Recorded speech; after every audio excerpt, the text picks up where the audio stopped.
Nagdaos ng isang matagumpay na aktibidad ang Southern Police District kasabay ng isang prayer rally sa pamamagitan ng pagsasagawa ng Peace Dialogue at Information Drive para sa pagpapanatili ng kapayapaan at seguridad ng komunidad.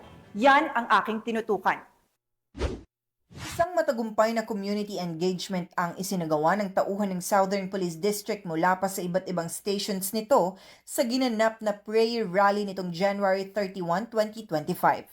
Ayon sa ulat, ang prayer rally ay inorganisa ng Clergy for Good Governance at Citizens for Good Governance or CGG2 na ginanap sa EDSA Shrine Mandaluyong City at sa People Power Monument sa Quezon City mula alas 3 ng hapon hanggang alas 7 ng gabi.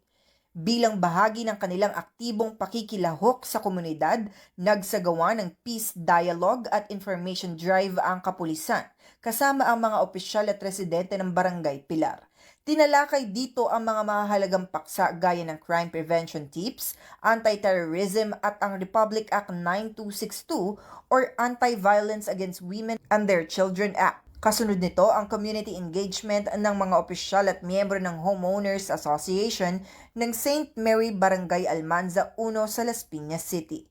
Hindi rin nakaligtaan ng kapulisan ang pamamahagi ng mga flyers na naglalaman ng mahalagang impormasyon tulad ng PNP hotline numbers, mga tip upang makaiwas sa basag kotse modus, anti-robbery tips, akyat bahay prevention, at kampanya laban sa iligal na droga. Kasabay nito, nagsagawa rin ng police assistance ang mga tauhan ng SCAS sa isinagawang outreach program ng Kalma Foundation Inc.